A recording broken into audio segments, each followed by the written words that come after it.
They uninvited me from Christmas, packed up the family home, and listed it on the market behind my back, all to split a massive payday without me. I was completely heartbroken, sitting alone on Christmas Eve while they celebrated in a luxury rental. But their smirks completely vanished when their high-end realtor turned absolutely pale during the open house. He looked at the legal paperwork, looked at my family, and asked, "Who authorized this listing?" That's when they remembered the golden rule of real estate.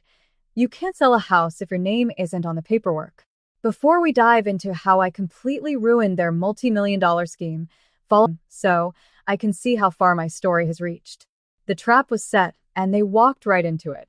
My name is Chloe Vance, and I am 26 years old. For as long as I can remember, I've been the ghost at my own family's dinner table. My mother, my old and built on flashy lifestyles and reckless spending, a bond that completely excluded me because I preferred a quiet life of hard work. But their carefully constructed wall of secrets came crashing down on a Tuesday evening in December. My phone buzzed with a notification that changed everything. My sister had accidentally added me to a new group chat. It was immediately obvious that she had meant to add her real estate agent, whose name also started with a C. Before she realized her mistake, I opened the app. There were 47 unread messages, and as I scrolled through them, my heart sank into my stomach. They were planning a lavish Christmas celebration completely without me. My mother had typed, "Make sure she doesn't find out. She will just ruin the mood with her budgeting talk." My brother had instantly replied, "Just tell her the wrong date like we did last year. Tell her we are celebrating on the 27th, and by then, it will all be over." I sat in the dim light of my apartment, staring at the screen in absolute disbelief. The people who were supposed to love me were actively plotting to lock me out of the holidays. But as I kept reading, the betrayal became infinitely worse than a missed dinner. The messages kept coming, and the true motive behind my exclusion began to unravel right before my eyes. They weren't just trying to hide a festive holiday dinner from me. They were using the quiet distraction of the Christmas season to pull off a massive, covert financial heist.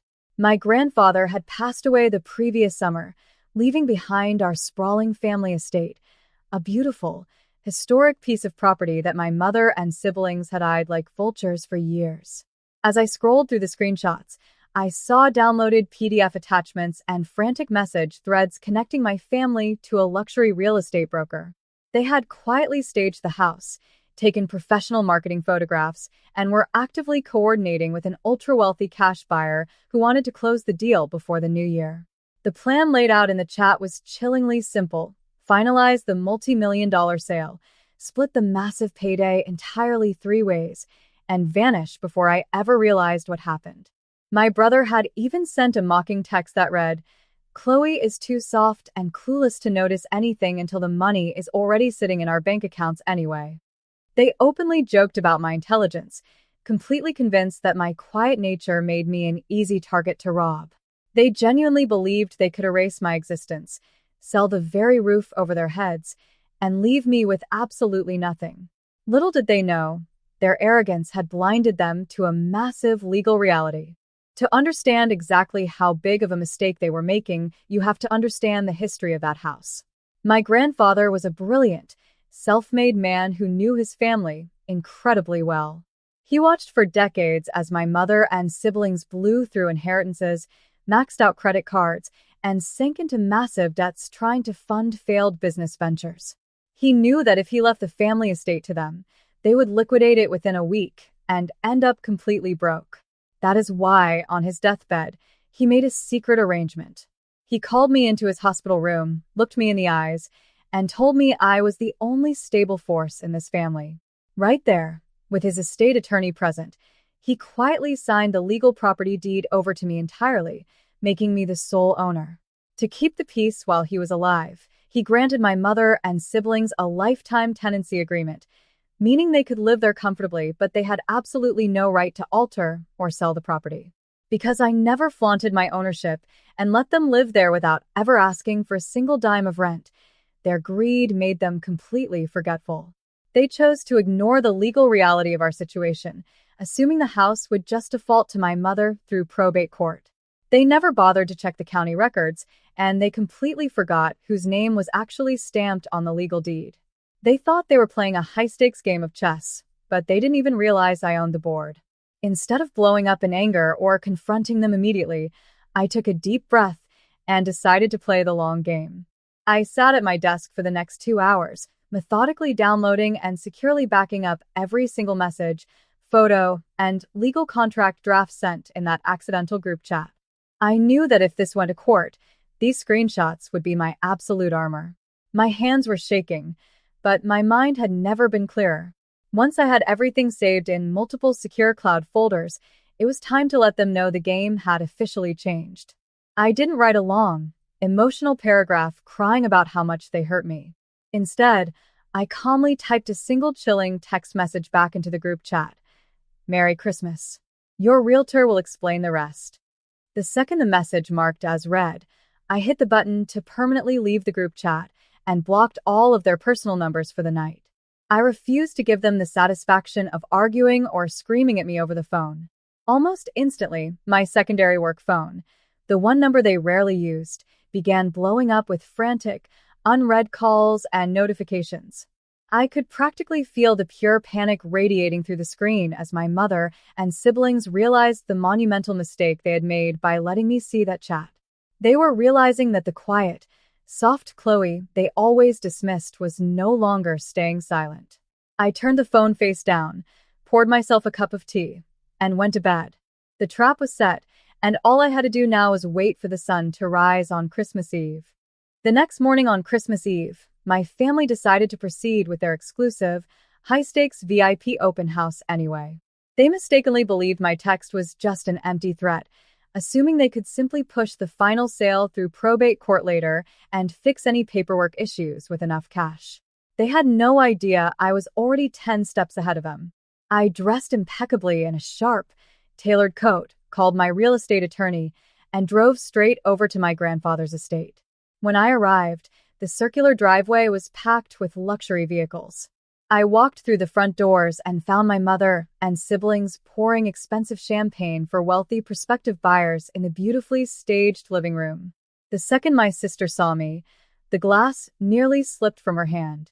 My mother stepped forward, her face twisted into a fake, tight smile as she whispered, "Chloe, what on earth are you doing here? This is a private business function." Before she could utter another word, my attorney stepped to the front. He bypassed my sputtering family entirely and walked straight up to the high-end listing agent who was running the event. With absolute clinical precision, my attorney served the realtor with a formal, immediate cease and desist order. The document legally froze the sale, locked down the listing database, and threatened the entire brokerage with massive fraud charges for listing a property without the true owner's signature. The realtor's face went completely flush.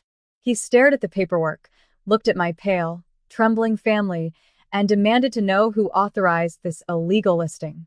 The room went dead silent as the wealthy buyers began whispering. The prospective cash buyers didn't wait around to watch the drama unfold. They hurried out of the front doors in sheer embarrassment, completely ruining my family's carefully manufactured reputation in the local real estate market. The high-end listing agent was absolutely furious. He packed up his marketing materials and openly threatened to sue my mother and siblings for breach of contract, fraud, and misrepresentation, pointing out that they had signed legal declarations explicitly claiming they had the full authority to sell the estate. Once the house cleared out and the front doors clicked shut, the fake smiles vanished completely. My sister began screaming hysterically, while my brother paced the hardwood floor, demanding to know how I could do something so incredibly cruel to my own flesh and blood. My mother approached me, her voice dripping with synthetic desperation as she tried to convince me that they were planning. I didn't waste a single breath arguing with their transparent lies. Instead, I calmly delivered my final ultimatum. I looked my mother and siblings dead in the eyes and revealed that because they had attempted to illegally liquidate my property and cut me out of my own life, I was officially terminating their lifetime tenancy agreement effective immediately. Their legal right to live under this roof was completely forfeited the moment they tried to steal it from me. I pulled out a fresh set of legal eviction notices and slid them across the marble kitchen island. They had exactly 30 days to pack up their reckless lifestyles, vacate my house, and figure out how to survive on their own. 3 months later, I sold the grandfathered estate entirely on my own terms, using the millions in cash to invest in a beautiful coastal property and secure my financial future permanently. I completely cut ties with my toxic family, refusing to let their manipulation drain my energy ever again. With their illegal listing exposed and their credit shattered, my siblings were forced into cheap, cramped rentals, finally facing the crushing weight of the heavy debts they had accumulated over the years. Standing up to them didn't just protect my inheritance, it gave me the profound strength to realize exactly what I am capable of when pushed into a corner. What would you have done if you accidentally found that secret family group chat? Would you have evicted them immediately to teach them a lesson? Or would you have given them one final chance to fix their... Meanwhile, I'm leaving on the final screen two other will definitely surprise you. Thank you so much for watching.